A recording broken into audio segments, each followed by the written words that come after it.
Hello friends, welcome to RK tutorial. ఈరోజు మనం previous DSC క్వశ్చన్లలో భాగంగా కొన్ని క్వశ్చన్లకు ఆన్సర్ చూద్దాం మనము.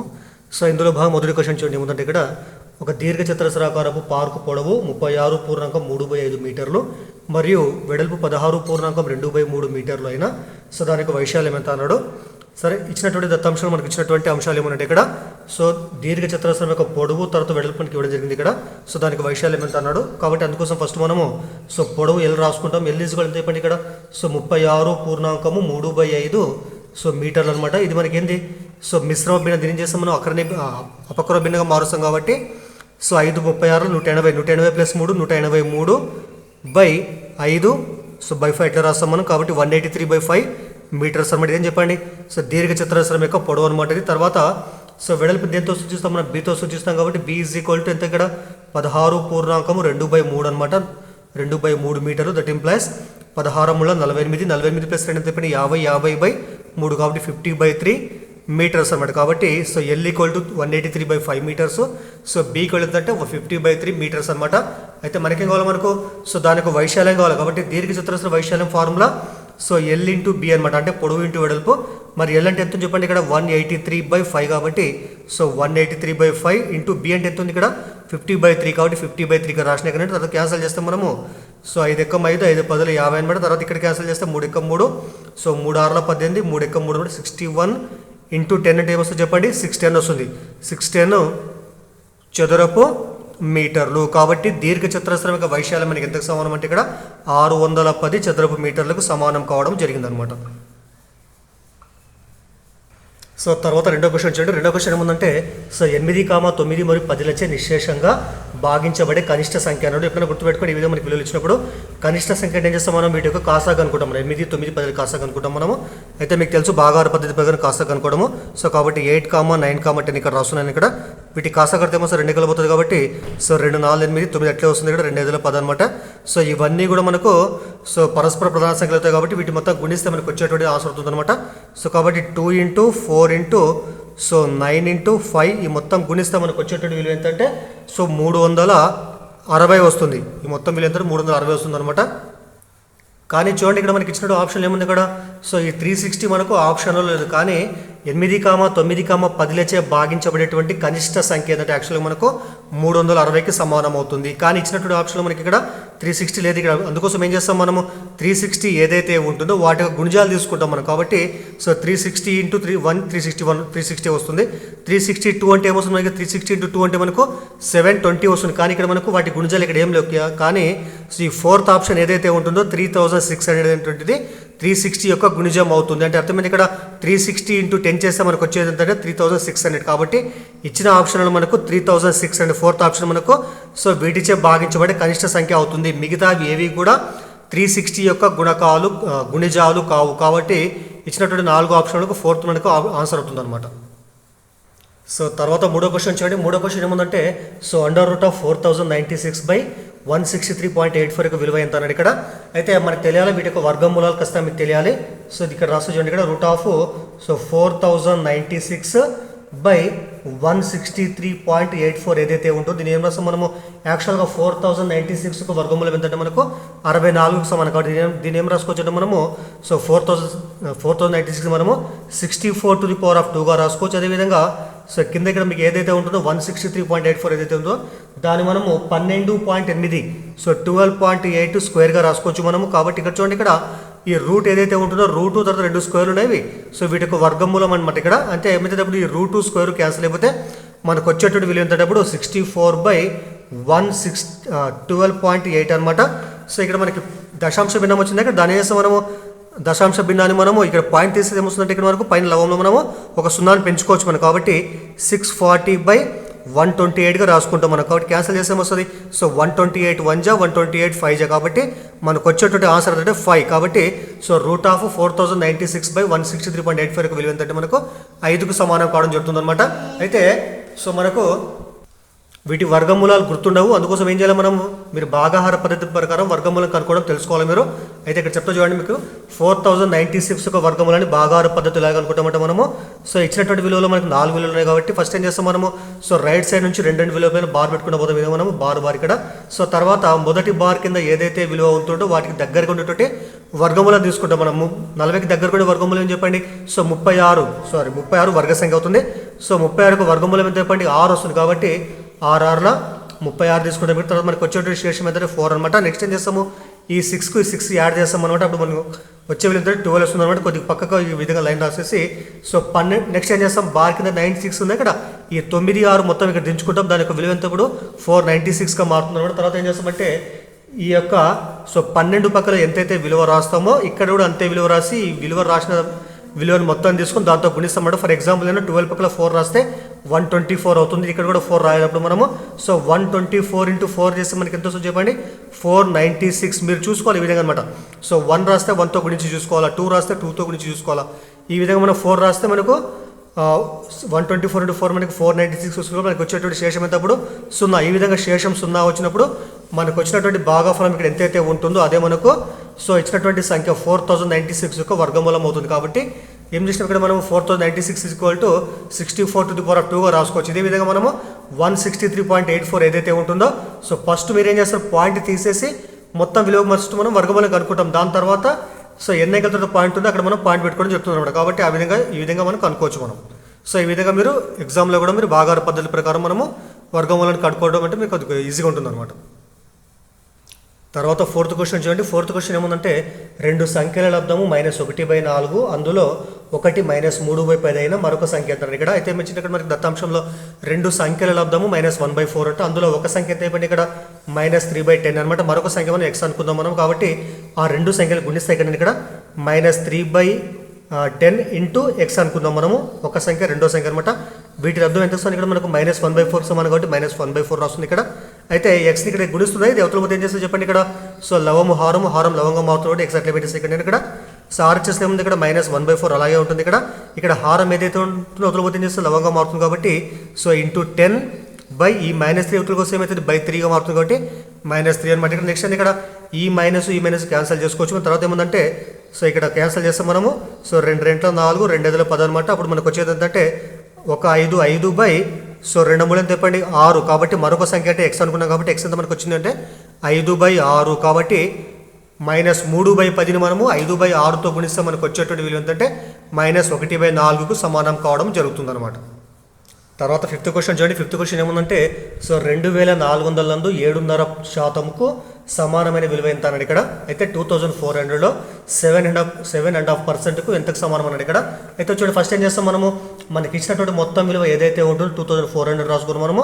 సో దీంట్లో ఎంత కావాలో మనకు 7.5% కావాలి కాబట్టి ఇంటూ ఏం చేస్తామంటే 2400 × 7.5% రాసుకుంటాం ఈ విధంగా మనము. సో దాని తర్వాత ఏం చేస్తామంటే 2400 సో ఇంటూ ఈ 7.5 ఏదైతే ఉందో అలాగే రాస్తాయి ఇక్కడ, 7.5 అలాగే రాస్తున్నాయి ఇక్కడ. సో ఇంటూ చేయాలి మనం శాతం పోవాలంటే 1/100గా రాసుకుంటాం మనం. సో లేకుంటే 100 కూడా రాసుకోవచ్చు మనము.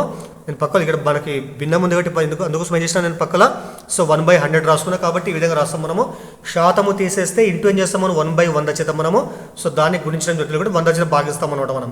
కాబట్టి సో తర్వాత చూడండి ఇక్కడ 2400 సో ఇచ్చినటువంటి ఇక్కడ 7 ఇంటిజర్ 1/2 ఏదైతే ఉందో ఇక్కడ మనకి 7/1/2 ఏదైతే ఉంటుందో దాన్ని చేస్తే మనము అపక్రమ భిన్నాలకు మార్చుకుంటాం మనకు. కాబట్టి ఏమొస్తుంది అప్పుడు మనకు సో 2 7 14 ఒకటి ఎంత చెప్పండి 15/2 సో ఇంటూ ఎంత చెప్పండి ఇక్కడ 1/100 క్యాన్సల్ చేద్దాం మనము. So 2 zeros cancel. నెక్స్ట్ ఏముంది ఇక్కడ 2 ఉంది కాబట్టి సో 2 × 2 2 × 2 2 × 2 4 అనమాట. నెక్స్ట్ ఏముంది ఇక్కడ సో 12 × 15 మాత్రం మిగిలి మనకి ఇక్కడ. కాబట్టి సో 12 ఎంత వస్తుందో చెప్పండి ఇప్పుడు 180. కాబట్టి మనకు ఆన్సర్ ఏంటంటే 180కి సమానం అనమాట. కాబట్టి 2400లో 7.5% ఎంతకు సమానం ఉంటుంది ఇక్కడ మనకు 180కి సమానం కావడము జరిగింది. సో నెక్స్ట్ 6వ క్వశ్చన్ చూడండి. 6వ క్వశ్చన్ ఏమందంటే, ఒక బ్యాక్టీరియాను 50,000 రెట్లు పెద్దది చేసినప్పుడు దాని యొక్క పొడవు ఎంతట 5 సెంటీమీటర్లు అంట. కాబట్టి అయితే దాని యొక్క అసలు పొడవు ఎంత అన్నాడు ఇక్కడ చూడండి ఇక్కడ. సో ఫస్ట్ ఒక బ్యాక్టీరియా ఉంటే బ్యాక్టీరియా మనం 50,000 రెట్లు పెంచినప్పుడు అంటే పెద్దది చేసినప్పుడు సో దాని యొక్క పొడవు మనకి ఎంత కనిపిస్తుందంటే మనకి ఇక్కడ 5 సెంటీమీటర్లు అంటే. అయితే దానికి నిజమైనటువంటి పొడవు ఎంత అన్నాడు ఇప్పుడు చూడండి ఇక్కడ.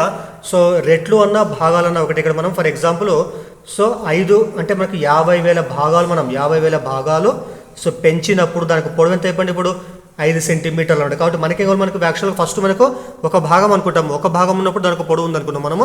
అయితే ఒక భాగం వేస్తే మనము 50,000 భాగాలుగా పెంచినప్పుడు దాని పొడవు ఎంత అంటే మనకి ఇక్కడ 5 సెంటీమీటర్లు. కాబట్టి ఒక భాగం ఒక పొడవు ఎంత అనుకుంటాం మనం. సో ఒక భాగం ఒక పొడవు మనము ఎక్స్ అనుకున్నాం. అప్పుడు ఏం చేస్తాం మనం అడ్డు కూడా కరెక్ట్ చేస్తే ఇక్కడ ఎక్స్ ఇంటూ 50,000 1 ఇంటూ 5 అనమాట. సో దీనికి క్రాస్ మల్టిప్లికేషన్ మనకు వచ్చేదంటే ఎక్స్ ఈజ్ ఈక్వల్ ఏమొస్తుందంటే సో 5/50,000 అనమాట. 5/50,000 వస్తుంది అనమాట.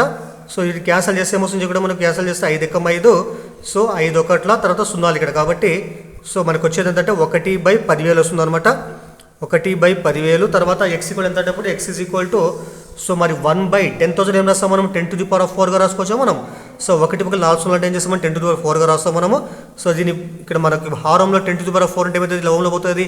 సో 10⁻⁻4గా మారుతుంది. కాబట్టి సో 1 × 10⁻⁻4 అనమాట. దట్ ఈక్వల్స్ 1తో గుణిస్తే వస్తుంది అదే వస్తుంది. కాబట్టి సో 1 × సంథింగ్ అదే వస్తుంది కాబట్టి 10⁻⁻4 అనమాట. కాబట్టి సో బ్యాక్టీరియాకు నిజమైనటువంటి పొడవు ఏంటంటే మనకు 10⁻⁻4 సెంటీమీటర్లకు సమానం కావడం జరిగింది. అంటే మనకి ఇచ్చినటువంటి ఆప్షన్లో మనకు సో 10⁻⁻4 ఉంది కాబట్టి మనకి ఇదే ఆప్షన్ అవుతుంది అనమాట. అయితే మనం సింపుల్గా మనం 1/10,000 కూడా పెట్టొచ్చు మనం, లేకపోతే 1/10⁴ కూడా పెట్టొచ్చు మనం. కాబట్టి ఆప్షన్లో మనకి ఏది ఉంటే అదే చూజ్ చేసుకుంటాం కాబట్టి మనకి ఇదే ఆన్సర్ ఉందన్నమాట.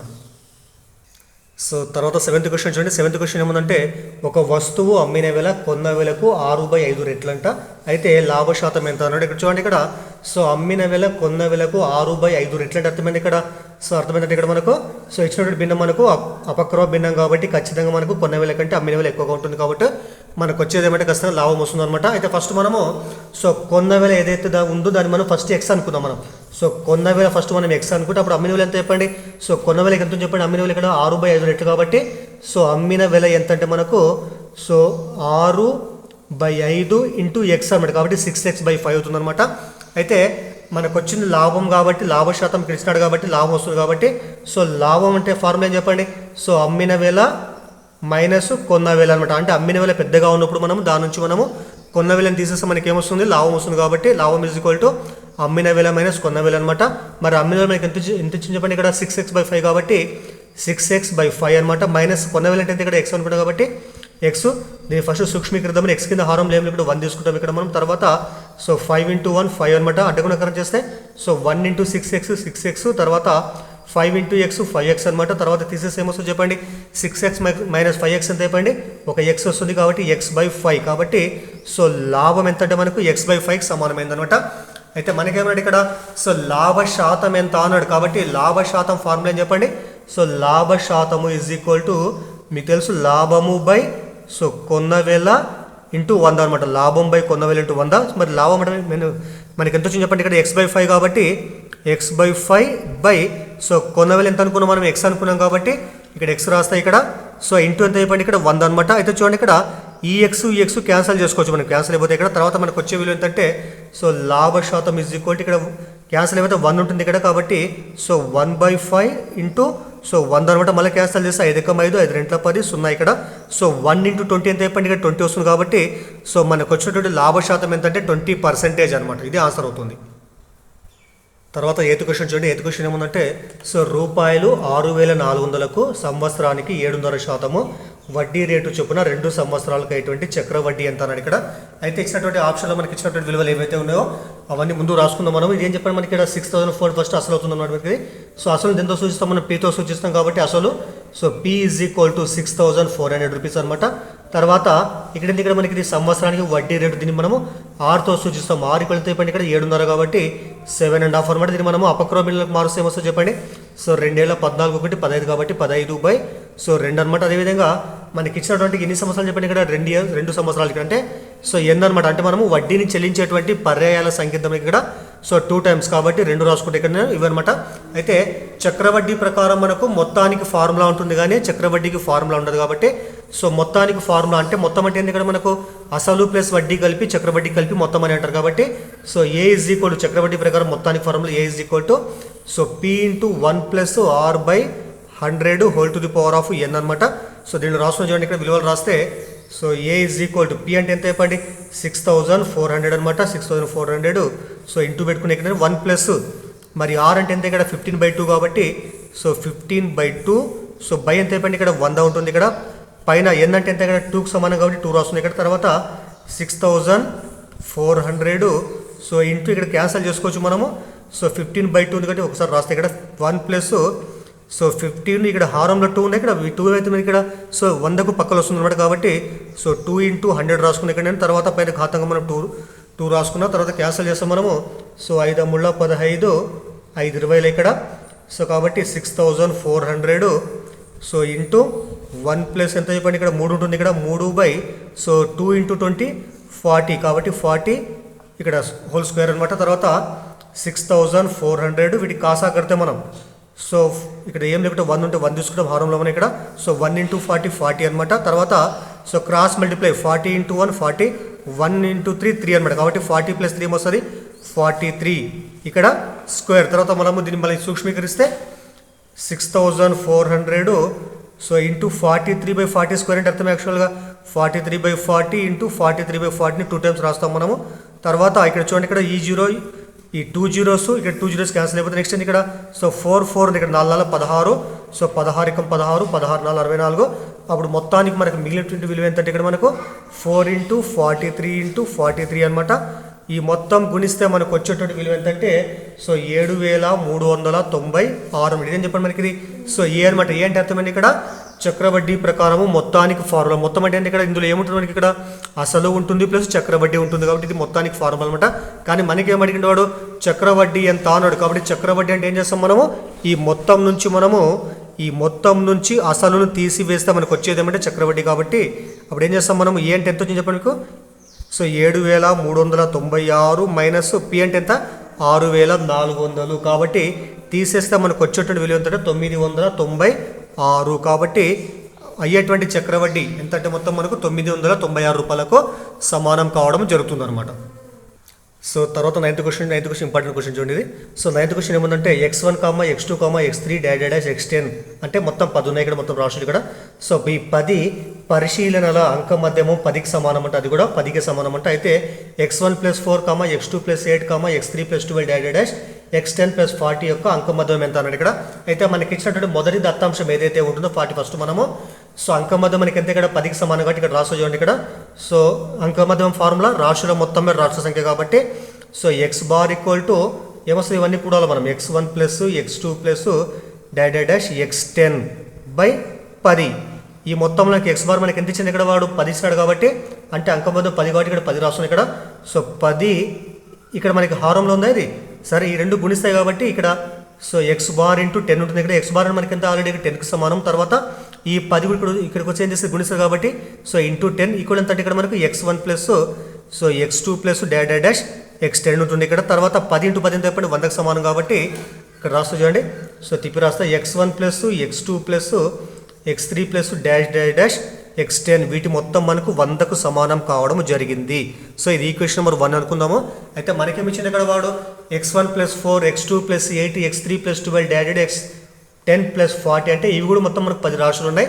సో వాటి అంక మధ్యం ఎంత అన్నాడు కాబట్టి ఏం చేస్తాం ఫస్ట్ మనము సో అవన్నీ కూడా ఇక్కడ సో వాటి సగటుకు ఫార్ములా రాసుకున్నాం మనము x బార్ = సో అవన్నీ వాటి సగటు ఏం ఫార్ములా x బార్ = అవన్నీ కలపాలి కాబట్టి x1 + 4 తర్వాత x2 + 8 + లాస్ట్ టైం మొత్తం చెప్పండి ఇక్కడ x10 + 40 అనమాట ఇక్కడ. సో ఇవన్నీ మొత్తం ఎన్ని ఉన్నాయి మొత్తం ఇవన్నీ కూడా మనకు 10 ఉన్నాయి కాబట్టి 10 రాస్తున్నా. తర్వాత x బార్ = ఇక్కడ చూడండి ఇక్కడ సో దీన్ని కొద్దిగా మనం డివైడ్ చేసి రాస్తే ఇక్కడ x1, x2, x3, x10 ఏవైతే ఉన్నాయో అవి ముందుకు రాస్తున్నాయి ఇక్కడ first. So x1 + x2 + x10 అంటే చరరాశులు ఇక్కడ ఏవైతే ఉన్నాయో అవి ఫస్ట్ ముందుకు రాసినాయి ఇక్కడ x1 + x2 + x3 -x10 ఇక్కడ రాసిన ఇక్కడ. సో ఇవి తీసేస్తే మిగతా విలువలు కూడా ఏముంటాయి ఇక్కడ 4 ఉంటుంది కాబట్టి అన్ని ప్లస్లే కాబట్టి +4 ఏముంటుంది ఇక్కడ 4 + 8 + తర్వాత 40 వరకు ఉంటాయి ఇక్కడ మనకి. అంటే 4 + 8 + 12 ఇట్లా అనమాట. అంటే ప్రతి రాశి మధ్యలో మనకు సో 4 తేడా ఉంటుంది ఈ విధంగా ఉంటుంది ఇక్కడ మనకు. ఎంత మొత్తం ఇవన్నీ కూడా మనకు 10కే సమానం అన్నమాట. అయితే మనకు వచ్చిన దానికి ఒకటో సమీకరణం ఏమొచ్చింది ఇక్కడ మనకి x1 + x2 + x3 + మొత్తం కూడా మనకు సో 100కు సమానం కాబట్టి నేనేం చేస్తాను అంటే ఇక్కడ x బార్ = ఈ మొత్తం ఏదైతే ఉంటుందో మొత్తం 100కు సమానం. దేని ప్రకారము సో 1 ప్రకారం కాబట్టి మొత్తం ప్లేస్లో నేను 100 రాస్తున్నాను ఇక్కడ. సో 100 ప్లస్ ఇక్కడ చూడండి ఇక్కడ ఈ 4 + 8 + 10 వరకు 40 వరకు ఏవైతే ఉన్నాయో వాటి నుంచి మనం మొత్తం నుంచి మనము ఇవన్నీ కూడా 4 గుణిజాలు అంటే 4 వచ్చే గుణిజాలు కాబట్టి ఈ మొత్తం కలిపి 4 కామన్ తీస్తే అప్పుడు లోపల ఏమిటో చెప్పండి 1 + 2 + 10 ఉంటుంది ఇక్కడ. సో బై ఎంత మళ్ళీ మనకు 10కి సమానం ఇక్కడ, ఎందుకంటే 4 × 1 4 వస్తుంది, 4 × 2 8, 4 × 10 40 కాబట్టి ఈ విధంగా అనమాట. తర్వాత X bar equal to 100 plus 4 into ఇక్కడ చూడండి 1 + 2 + 3 + 10 వరకు ఇవన్నీ కూడితే మనకు వచ్చే విలువ ఏంటంటే 55 అనమాట. ఎందుకంటే సో మొదటి 10 సహజ సంఖ్యల మొత్తం మనకు 55కి సమానం కాబట్టి 55 రాసిన. ఇక్కడ బై ఎంత అయిపోయింది, ఇక్కడ 10 అలాగే ఉంటుంది ఇక్కడ. తర్వాత సూక్ష్మీకరిస్తే మనం 100 ప్లస్ ఇక్కడ చూడండి ఇక్కడ 55 × 4 ఎంత వస్తుంది మనకు 2, సో 20 రావడం జరుగుతుంది ఇక్కడ మనకి. మొత్తం మనకు బై ఎంత ఇక్కడ మనకు ఆల్రెడీ 10 రాస్తుంది ఇక్కడ. తర్వాత ఇవి రెండు కలుపుతాం మనం 100 + 220 ఎంత అయిపోయింది ఇక్కడ ఎక్స్ బార్ ఇక్కడ మనకు 320 వస్తుంది మనకు 320. సో బై ఎంత ఇక్కడ మనకు 10 ఉంటుంది, ఇక్కడ క్యాన్సల్ చేస్తే మనము సో 10 × 10 10 32 కాబట్టి మనకు వచ్చేది ఏంటంటే 32 అనమాట. కాబట్టి సో మనకి ఇచ్చిన దత్తాంశం యొక్క సగటు ఎంతంటే ఎక్స్ బార్ ఇక్కడ మనకు 32కు సమానం కావడము జరుగుతుంది. మళ్ళొకసారి ప్రాక్టీస్ చేస్తే మీకు ఈజీగా అర్థమవుతుంది ఇది. సో ఈ విధంగా మనం డివైడ్ చేసి రాసుకుంటాం మనం x1 + x2 + x x10 వరకు సపరేట్గా రాసుకుంటాము. తర్వాత సో ఇక్కడ మనకి స్థిర రాశులు ఏవైతే ఉన్నాయో అవి కూడా పక్కన రాసుకుంటాం మనము. వీటి మొత్తం 100కి సమానం అవుతుంది ఇక్కడ రాసిన. తర్వాత ఇక్కడ 4 కామన్ చేసి మిగతా వాటి మొత్తం మనకు 55కి సమానం కాబట్టి 55 × 4 220 అనమాట. మొత్తం కలిసి మనకు వచ్చే 320. 320/10 ఎంత చెప్పండి, సో 32 కాబట్టి సో వాటి యొక్క సరాసరి ఎంత అంటే మనకు 32కి సమానం కావడం జరిగిందనమాట. సో నెక్స్ట్ 10వ క్వశ్చన్ చూడండి. 10వ క్వశ్చన్ ఏముందంటే ఆరోహణ క్రమంలో రాశులు 10, 12, 14, x - 3, x + 2, 25 ఉన్నవి. అయితే వీటి మధ్యగతం ఎంత అంటే 15కి సమానం అంటే. అయితే మనకు x విలువ ఎంత అన్నాడు. ఇక్కడైతే చూడండి మనకు దత్తాంశంలో వాడేచ్చింది ఇక్కడ ఏమిచ్చింది, ఇక్కడ ఇవన్నీ కూడా మనకు ఆరోహణ క్రమంలో ఉన్నాయంటే అర్థమైతే చిన్న నుంచి పెద్ద వరకు ఉన్నాయంట. వీటి యొక్క మధ్యగతం ఎంత అంటే 15కి సమానం అంటే. మీకు తెలుసు ఆల్రెడీ ఒక దత్తాంశంలో రాశులు ఆరోహణ క్రమంలో ఉంటే మధ్యలో వచ్చే రాశిని ఏమంటారు, మధ్యగతం అంటారు. కాబట్టి ఇక్కడ చూడండి ఇక్కడ మనకు 1 2 3 4 5 6 7 అంటే బేసి సంఖ్యలో మనకు రాశులు ఉన్నాయి కాబట్టి సో ఇక్కడ 3 తీసేస్తే మనం మధ్యలో మనకి ఏమని చెప్పండి ఇక్కడ x - 3 ఉంది కాబట్టి ఇది మధ్యగతం అవుతుంది అనమాట. సో ఈ దత్తాంశం ప్రకారం మధ్యగతం x - 3 అనమాట. సో మనకి ఇచ్చినట్టు ప్రకారం ఎంత ఇక్కడ 15 కాబట్టి x - 3 = 15 అనుకుంటాం మనం. అప్పుడు x ఎంత వస్తుంది చెప్పండి, సో 3 అవుతుంది ప్లస్ అవుతుంది కాబట్టి 15 + 3 కాబట్టి మనకి ఎంత చెప్పండి x కూడా మనకు 15 + 3 18 కాబట్టి x విలువ మనకు 18కి సమానం కావడం జరిగింది అనమాట. సో ఇవి సో కొన్ని క్వశ్చన్లు అనమాట. దయచేసి వీడియోని లైక్ చేయండి, షేర్ చేయండి, అదేవిధంగా ఛానల్ సబ్స్క్రైబ్ చేయండి. Thank you.